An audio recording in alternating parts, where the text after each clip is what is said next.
Welcome back, folks, to WP-Tonic, our Wednesday show where we interview somebody who's doing something really interesting with WordPress. And we got a great special guest here. I'm going to let him introduce himself in a few seconds. But first, I'm going to introduce my co-host, Kim. Like to introduce yourself, Kim? Absolutely. I'm Kim Shivler. I'm Jonathan's co-host. I'm an instructional design consultant and a communications instructor. And a great one at that. All right. And we've got Ben. I'd like to introduce yourself, Ben, to the audience. Sure. Thank you for having me. I really appreciate you guys having me on the show. So my name is Ben. I'm co-founder of a plugin company, premium plugin company called Fly Plugins. And we produce premium plugins for WordPress. We've got a flagship product called WP-Courseware, which is a learning management system, which I imagine that's probably what we'll be talking quite a bit about today.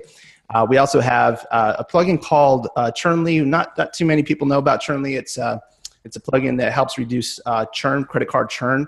And these are specific to sites with EDD and WooCommerce. And then we have a plugin called S3 Media Maestro, which is a secure media player that integrates and interacts with Amazon AWS S3. So right. Before we start the interview, I got to mention our sponsor, which is Kinsta Hosting. The WP-Tonic website is hosted by Kinsta. I've been absolutely delighted with their hosting, the speed, and really impressed with their support, which is top notch. I can't praise them. I wouldn't have them as a major sponsor if I couldn't, in conscience, have the WP-Tonic website hosted by them. And I've got no revelation about recommending them to you, or if you're a developer consultant, to recommend them to your clients. So go to the WP-Tonic website. You'll be able to find some links, banners to Kinsta. There are affiliate links, so you'll be helping the show if you purchase through those links. I'm going to throw it over to my co-host, Kim, and we're going to get straight into the interview. Excellent. Yes. So WP-Courseware. I do want to let you talk about the other two also, but let's jump into WP-Courseware first. WP-Courseware was my first love for WordPress learning management systems.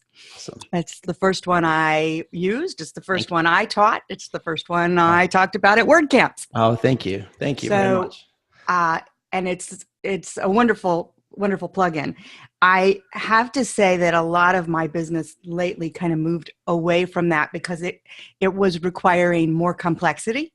So particularly in questions and things like that, with LearnDash, for example, had more capabilities with some of the questioning techniques. Sure. But I would say that WP-Courseware is the quickest and easiest to use, learn, and roll out a course in. So as you decided that, so as you built this learning management system, what were your thoughts around that? Who was your target audience you wanted to reach with this LMS? Well, it's interesting. So that kind of goes back in history to why we started WP-Courseware. WP-Courseware was actually created for myself and for Nate. We were both internet marketers, and we were trying to teach courses online using WordPress. And we were trying to take blog posts and categorize them and make those like into modules and organize them. And there just wasn't a way to do that. And so we decided, we need to make something. We need to kind of create a plugin or something. We had no idea what we were doing. We had no idea what a plugin business even looked like. But we each forked out a few $100s, and we hired a developer, and out came WP-Courseware. And we didn't know we were going to launch it as a product, but that's exactly what we did. We launched it as an MVP. And we were thrilled to death when we had our first couple sales. In fact, the funny thing is we actually, we launched WP-Courseware on the Warrior Forum. So I'm not sure if you guys are familiar with the Warrior Forum, but it's a place where all internet marketers hang out. And we launched it as a WSO, and I think we made our first $20, and we were just tickled pink, So we had really built it for us, but in a sense, we wanted to build it so that other people could use it as well. Nice. Is the Where forum still around? I believe it is. I believe it's still around, and we are not selling it there anymore. Wow, I remember that from back in the day. Oh yeah, it's still there. So WP-Courseware then was your first plugin. What year did you launch that on the Warrior Forum? So we launched that in 2012. It was the summer of 2012. We were actually the first learning management system to market for WordPress. In fact, it's funny. We didn't even know what an LMS was. We didn't know it was a learning management system. We didn't even know what that was. I think we might have coined WP-Courseware just before we launched it, but we had no clue what an LMS even was. I love that. You had a need and you went for it. Yep. And yes, and that's something that's funny. A lot of people don't realize the concept of an LMS didn't start with WordPress. No. It's been around. So I'm an instructional design consultant. I've got my master's in education. These go way back. They go back before the internet even, where we had CBTs and things. Yes, so yes. It's, and before that, there's, philosophies of how to deliver courseware, even if you're in person. So, yeah, and it's funny because you're absolutely right. They go far back. In fact, I was attending the New Mexico State University, and I was actually working for an instructional little section of the university. They were teaching teachers how to put their course online with the software called I think it was called WebCT. mm-hmm. And I actually set up courses for teachers and kind of trained them on how to use that software. And I completely forgot about that software. In fact, it wasn't until years even after we did WP-Course that I thought back and, I think I used to work on something like this. I love it. So being that you needed it for yourself, what was your first course that you launched using your plugin? That's a good point. Okay. So we were, as mentioned, we were internet marketers. And so we were coming off this training course that we had done with Pat Flynn. And actually he had done what they call the niche site coaching course. He picked 20 students, and when 20 students got in this, and that's actually how I met Nate. And so anyway, we learned a whole lot from that. Nate had already been doing a lot of internet marketing. He had several niche sites, he was affiliate marketing and that sort of thing. And so Nate and I kind of met in this class. We started masterminding, and we thought, we could probably teach a course. And so that's kind of the first course that we launched, was how to make money online. Now, the caveat to that was, it's funny because we were teaching people how to rank in Google, and some of the tactics were black hat. They weren't necessarily white hat. But, Google came along with their Panda and their Penguin, and it just blew us out of the water. Needless to say, our first course completely, utterly failed. But it's okay because we had WP-Courseware. I love that. That's excellent and funny, right? It Definitely is. not an evergreen course. If you were that pre-Google, what they do now, you definitely was not evergreen for you. It was not. It was not. We were teaching people how to, spin up blog posts and use, backlinking, all different kinds of ways. It was terrible. It's horrible. We look back. In fact, it's funny. We have an ebook that we launched as a lead magnet, and we still have that ebook. And there's some of the content that's still actually valuable, but a lot of it's not. It's actually hilarious. Maybe a little embarrassing, some of it. Yeah, well, at the time, it was working, and you know what, Nate made some good money. I mean, he did really well. I mean, but it is what it is, and things change, and yeah. I love it. So then at that point, you dug full into the plugin business. Yeah, and so like I said, we got into the plugin business not knowing anything about plugins. I knew quite a bit about WordPress. I had built some sites on WordPress. I know enough code to be somewhat dangerous, but I don't consider myself a full stack developer, anything like that. So like I said, we outsourced WP-Courseware actually for several years, and that might have been to our detriment because we didn't go as fast as we could have. We do have a full-time developer now, and he's wonderful. I mean, we've got updates coming out pretty frequently now. We've got new product. We've totally rebuilt S3 Media Maestro, so we've got some things up our sleeves. So we're not done yet. We've got some really cool ideas coming. And are you going to share with us some things for WP-Courseware, what we can look forward to? Sure. So right now we're in development. One thing that we've been lacking, and we survey our customers, and we are a very customer driven company. Our customers are awesome. They're constantly, requesting features. We have a full Trello board full of feature requests. And I mean, I have to give complete credit to our customers because they've helped build our plugin. They've helped the company be what it is today. So what we've got in the works right now, we're working on a built-in shopping cart and payment gateway right now, which has been lacking for years. Yes, I know.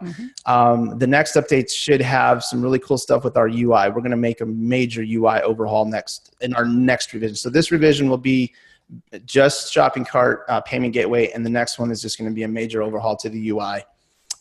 So that's coming up here in the next couple months. So yeah, keep your eyes peeled. It's coming. Will do. And it's funny. I'm sure that your customers ask for that shopping cart. Oh yeah.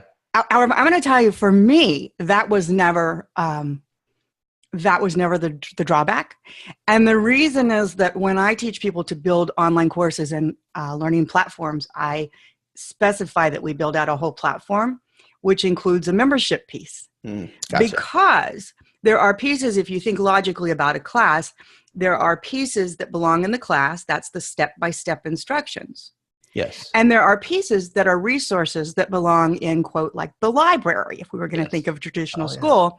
And those go best in membership areas. Yes. Not in a step-by-step. So for that being your limitation, that was actually always a bonus for me. It's like, because I had to make people, you're going to have your membership site now. Well, and it's funny because one thing that I think really helped us, since we didn't have the shopping cart, is one thing that we did right out the gate is we did a lot of integrations. We had integrations with lots of membership plugins and e-commerce plugins. And those I believe really helped us a lot. And I still feel today that, we need to even have more than we currently do. And I think we have some of those in the works as well.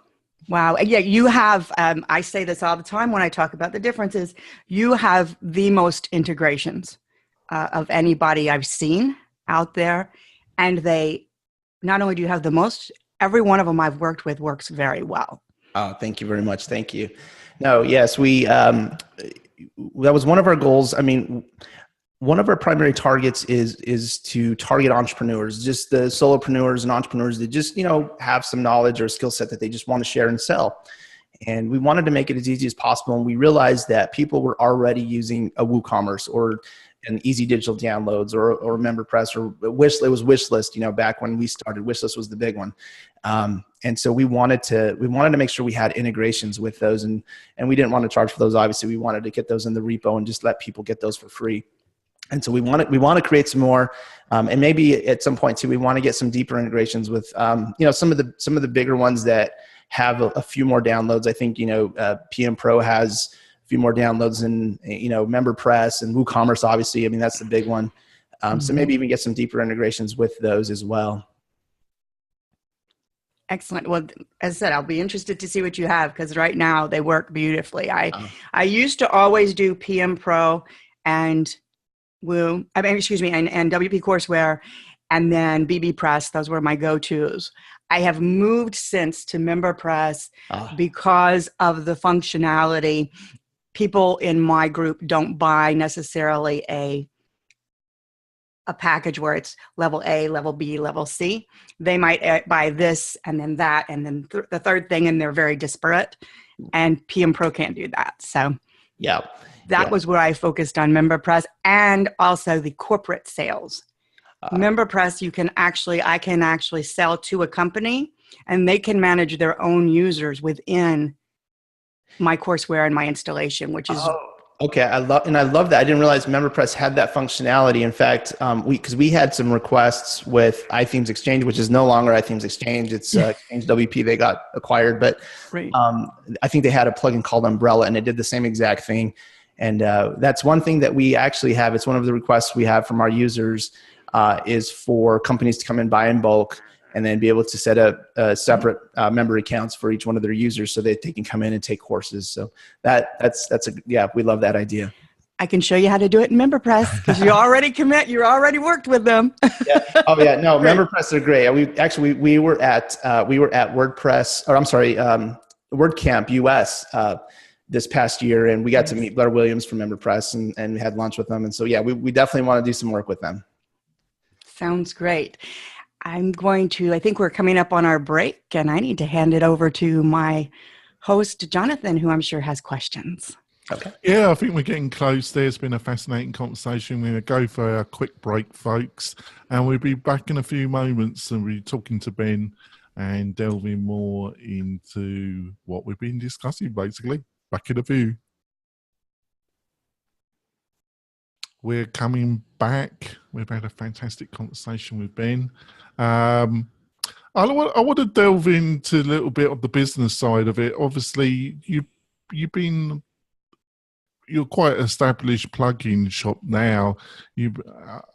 How long have you been running the actual WP-Courseware in the market? So we launched WP-Courseware. I want to say it was July of 2012. That was when we first launched WP-Courseware. So we've been around for what is that now? It's going on 6 years. Yeah. So what's your feeling about the plugin business in general and making a decent living in the WordPress ecosystem? Do you think it's getting harder, or do you think there's just the same level of opportunities? Yes and no. I mean, I think it's a great opportunity. I mean, you've got 29% of the internet on WordPress. It's open source. It's a perfect storm if you want to build a business. It really is. And WordPress is not going anywhere anytime soon. And on the other hand, you have competition. So we launched in 2012, and 3-4 months later, we had competition. Now competition is healthy. I believe it's very healthy. It keeps checks and balances, and make sure that you're improving your product and constantly moving forward, trying to improve your processes and your support and that sort of thing. So I think it could go either way. You look at a plugin like WooCommerce, who's downloaded millions of times, but yet you see Pippin Williamson, and he's got a multi-million-dollar business with Easy Digital Downloads, Restrict Content Pro, and WP Affiliate. So there's definitely room for growth. I think the economy's great. I think it's a great space if you feel like you want to jump in with the plugin business. Absolutely, there's definitely opportunity. Yeah, I actually think obviously you got in WordPress you got your competitors, but actually I think very similar to WooCommerce, that the real competition in a way is the fully hosted solutions, and there seems to be a plethora of new players coming in, offering total integration of every element. Some of these hosted players. Would you agree with that? And what do you think still is the buying proposition for somebody looking to establish a course using WordPress? Yeah, so I mean, there's definitely some big players coming in. You've got your Teachables coming in, your SaaS products, and they're definitely there's definitely a space for them. Obviously, a lot of them have deep pockets, like you say. They have got every integration that you can think of, and there are just some people that all they want to do is point and click a couple of buttons and create a course and generate it immediately. They're not worried about having a blog. They're not worried about having pages and making their own sales funnels. And hiding things behind a membership wall, just like Kim was mentioning. So I think there's room for both. I think on the SaaS side of things, a lot of those players have deeper pockets for marketing, and at the end of the day, I think it boils down to marketing, and it really boils down to the end user and the ease of use that they want. I mean, WordPress is generally pretty easy to use, but a SaaS tool, I mean, you're just creating an account and you're going, everything's set up. I mean, you're not having to worry about, downloading WordPress and FTPing it up and setting up your WP config file and doing all these additional steps that aren't necessarily hard. It's just easier to do it the other way. So it's a little bit of both. It's hard to go one way or another. Yeah, it's a difficult because I had some reasonably extensive experience with WooCommerce and Shopify, and yeah, Shopify if you wanted just a bog standard setup with a little bit of customization, it was probably the platform to go with. But if you want, there was a stage where trying to do something in Shopify wasn't really the best solution. There was a time to move to something like WordPress.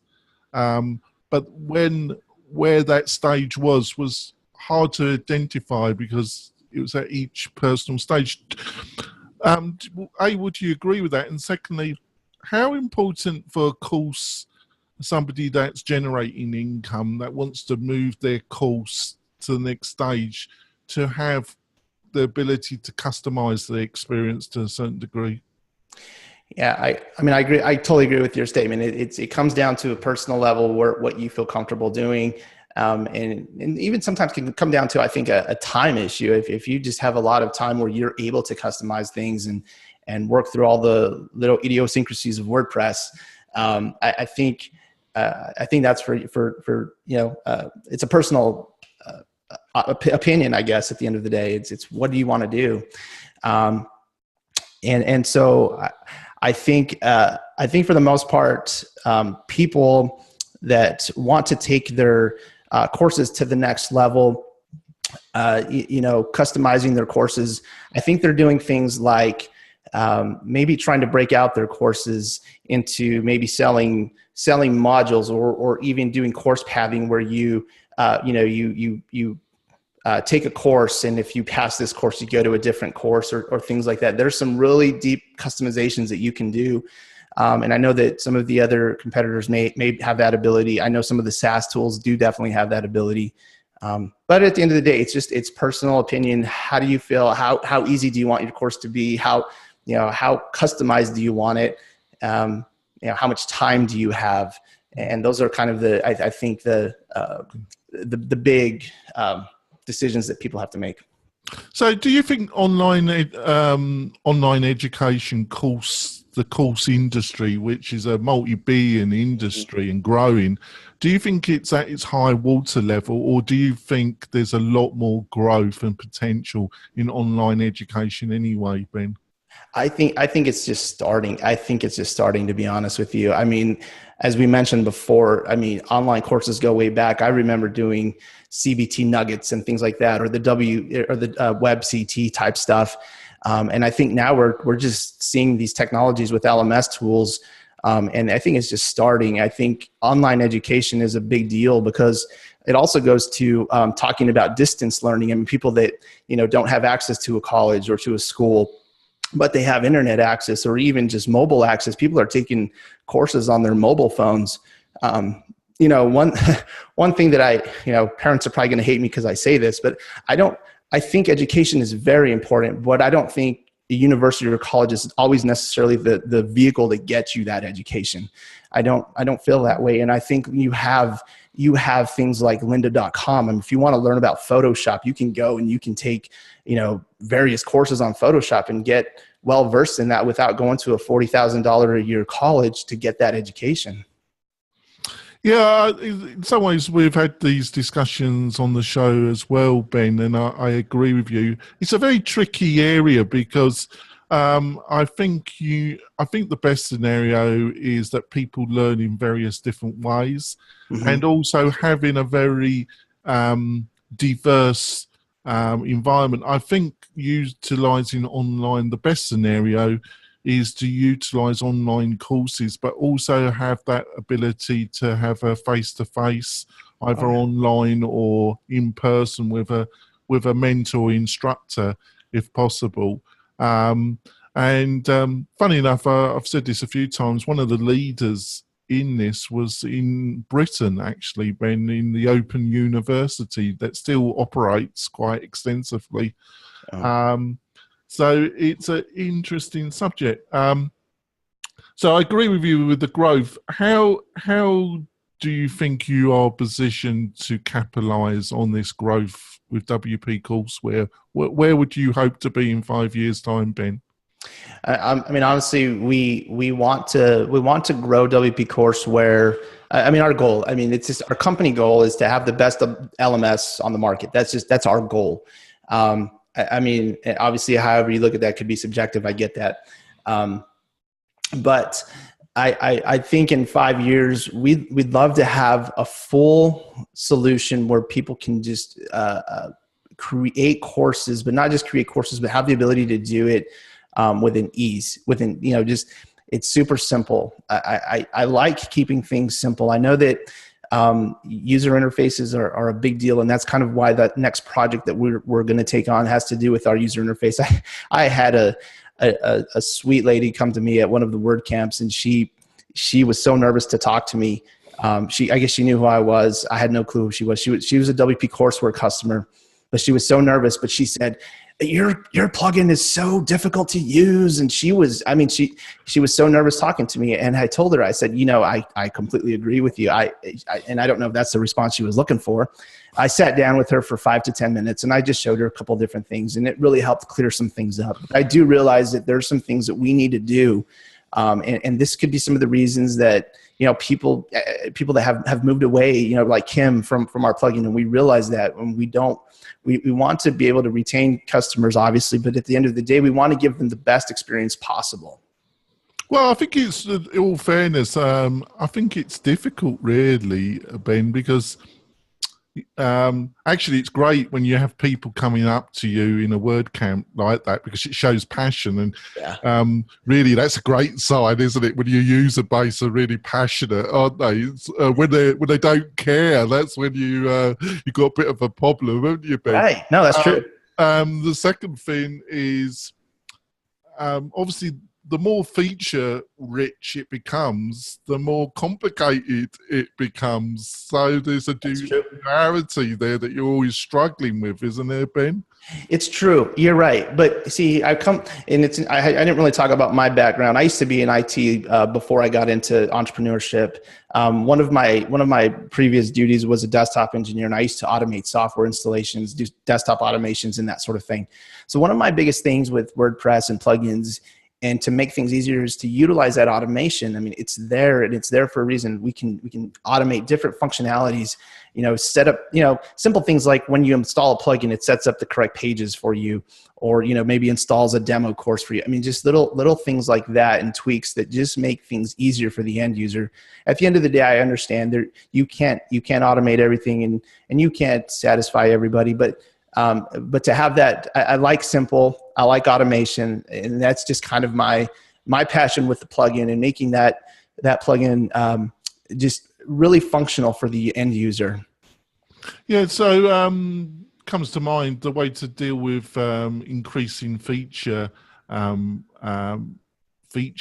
and dealing with the consequences of additional features, more stuff to deal with, is modularization and add-ons, isn't it?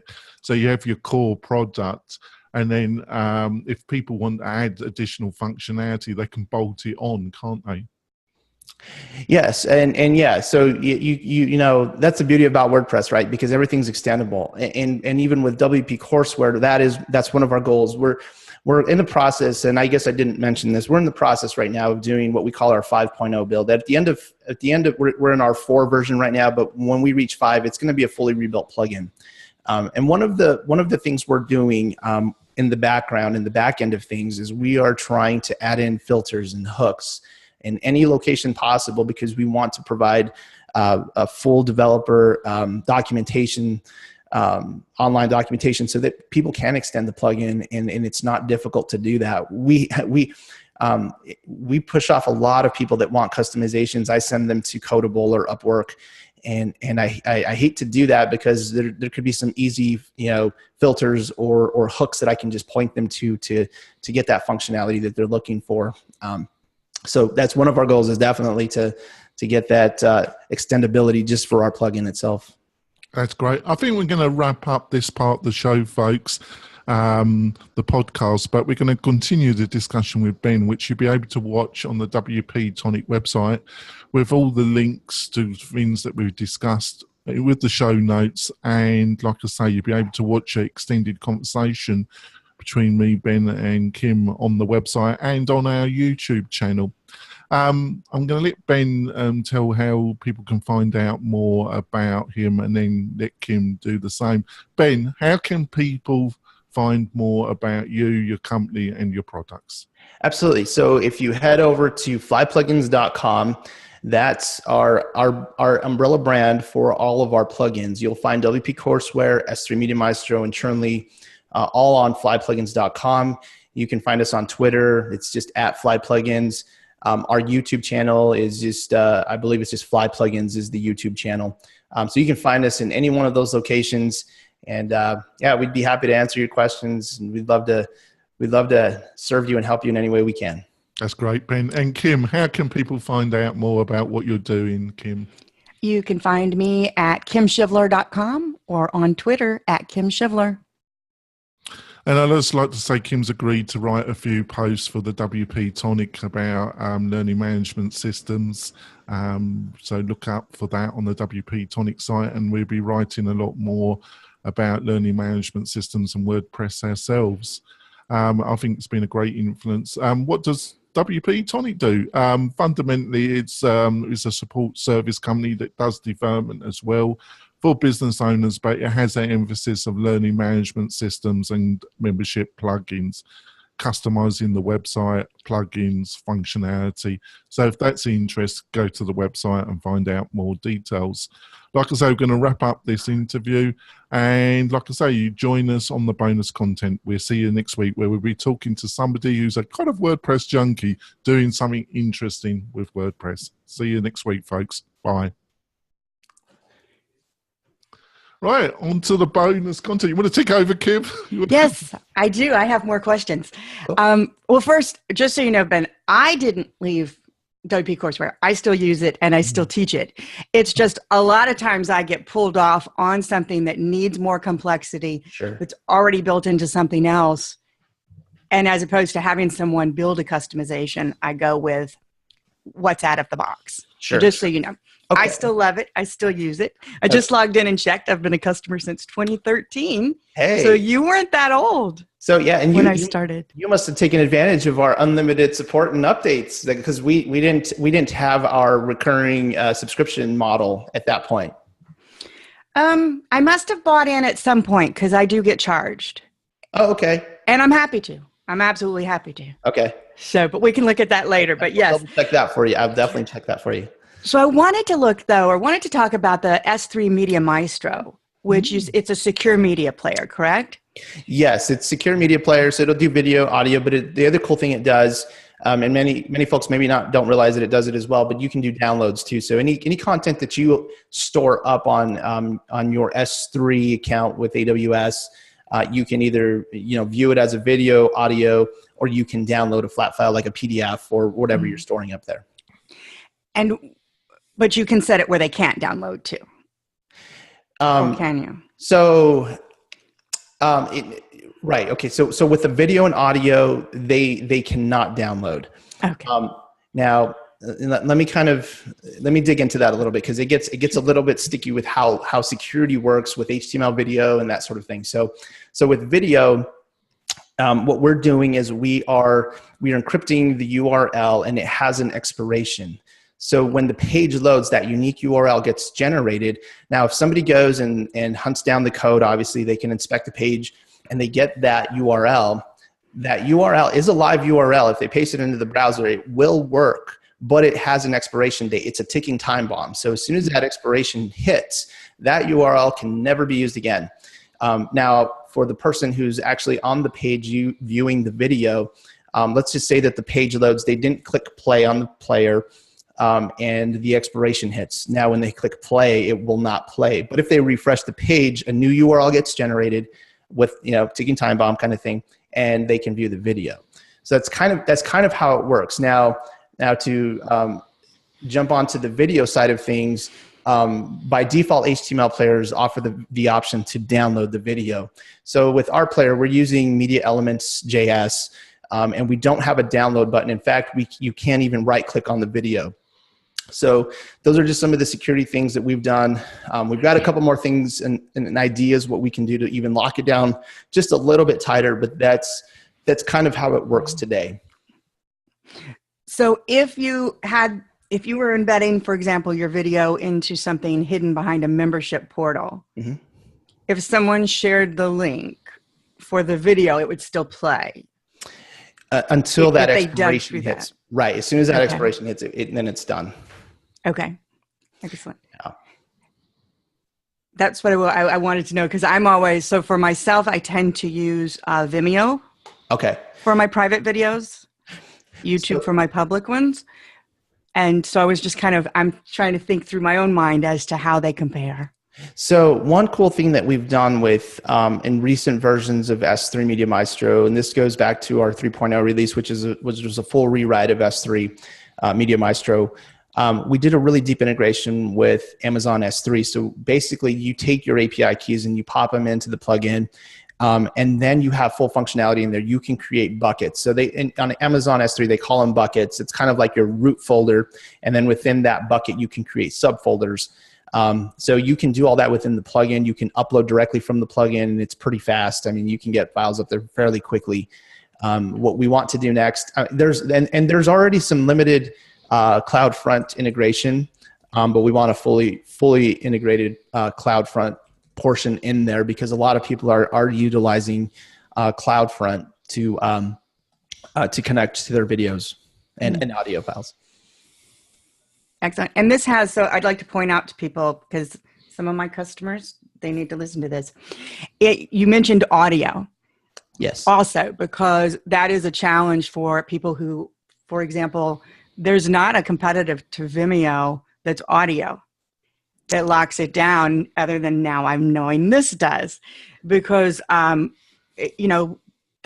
the ones we use for podcasting, Libsyn and those, it's all public. So people really? So Libsyn's public. Oh, that's interesting. Yeah. So you don't hide those URLs. They're not like a membership. It's a public file. Yep. And so if you're somebody, and I have some clients who do things like hypnotherapy and different things where it's all audio, they have in the past kind of been stuck out in the cold as, where do I host this securely? And of course, most web hosts are not where you want to put those kind of files. So this might be a good option for them. See, and I wonder how that would work, because it's interesting you bring that point up, because with a podcast, you have the RSS feed URL as well, which is what gets pushed to your directories, your podcast directories. But I wonder, I mean, you're going to be using an expired URL, so I'm not quite sure how that would work. Now, it would definitely protect the audio on your site. So even if you didn't have a membership wall and you just had that audio, it would definitely protect it. But if it was set up almost, for feeding a podcast, I'm not quite sure how that would work.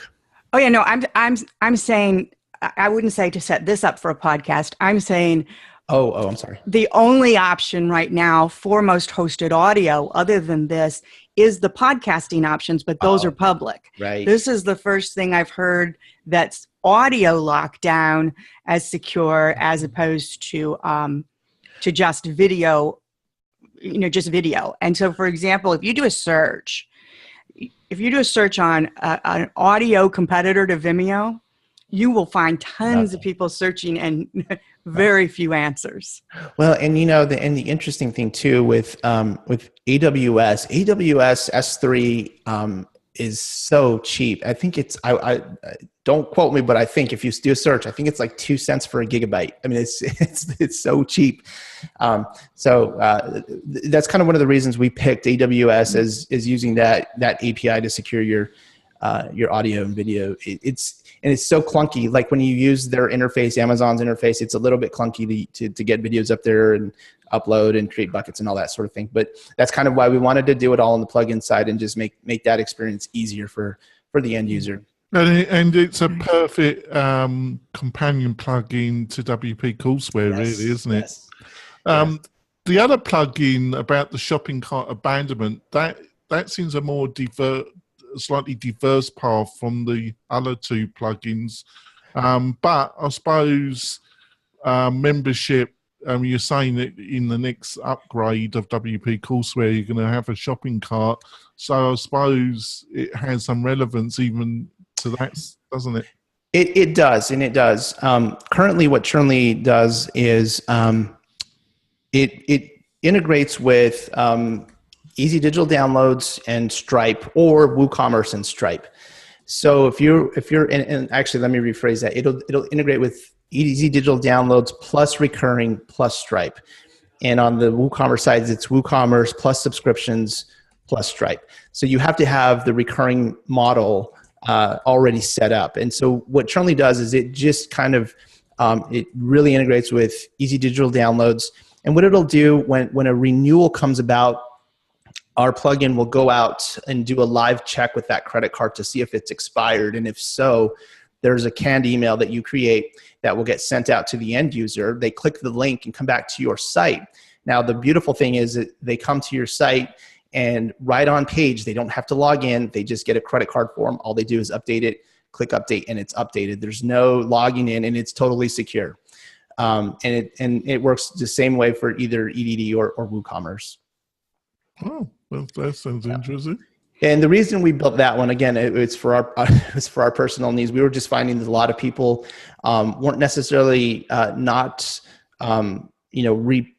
re-upping their subscription. It's just that they're not paying attention to their credit card, and it would go and it would expire. And I've been guilty of that. I've done that. And then you have the folks that it does kick in, and then they come back and they cancel. But yeah, we wanted to build that for that reason. I mean, obviously there's some big players out there. You have Churnbuster. However, Churnbuster does not integrate with EDD and recurring or Woo and subscriptions. We've also recently, there's been a bit of discussion in the plugin ecosystem about that plugins in general are too cheap, and also about offering a discount when clients renew their plugin license. What's your feelings around that, Ben? We tend to watch the big players. Pippin's one of our, we love Pippin stuff, and we're a full EDD shop.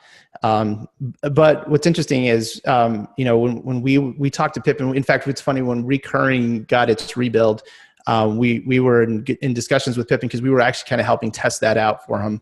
In fact, we wrote a bug fix at our Pressnomics conference down here one year. But I think we kind of followed his model of offering a discount for the resubscription. We offer a 30% discount. Now, the funny thing is Pippin's moved away from that. And we still have that. We feel that we want to offer the customer value. And yes, we feel that our plugins could be higher priced. But then we realize also that people coming into the WordPress space are looking at buying multiple premium plugins, a premium theme.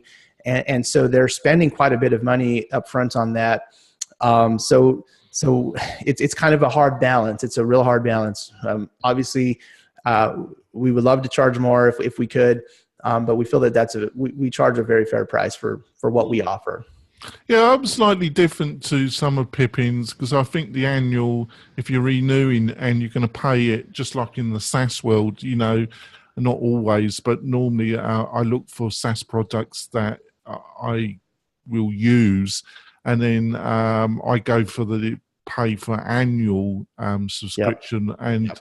I look for providers that will offer me a large discount to pay it up front for the year. Oh, yeah. Because they're getting my money up front, which helps their cash flow, and I'm getting the discount from them. Exactly. So it's a fair exchange, isn't it? That's very true. And it's so funny. We should have done recurring a long time ago. And we started out with, selling the plugin, even an unlimited version of the plugin at a set price, and you had unlimited use of the plugin and unlimited support. And we did that for years, and you can't sustain a company doing that. There's just no way. Mm-hmm. So we changed our model in 2014, and really, really grateful that we did that. And yeah. Right, that's great. I think obviously we're respectful of Ben's time. He's a busy man. We're going to wrap this up. We're just going to ask Ben to for the video how people can contact you. Ben, for the viewers now, how can people contact you? So yeah, if you guys want, you guys can find us at flyplugins.com. You will find all of our plugin suite there at Fly Plugins. You'll find WooCommerce. I'm sorry, not WooCommerce. WP-Courseware, S3 Media Maestro internally. I wish we had WooCommerce, right? You can also find us on Twitter. Fly Plugins is our handle. We're on Facebook. We have a Facebook page and also a YouTube channel, which we are hopefully going to be producing quite a bit more content on our YouTube channel as well. So, and yeah, you guys, thank you so much for having me. I really do appreciate it. Oh, it's been a pleasure, Ben. So for our viewers, like I say, it's been a great interview, and we'll have somebody else from the WordPress community doing something interesting with WordPress next week. We'll see you soon, folks. Bye.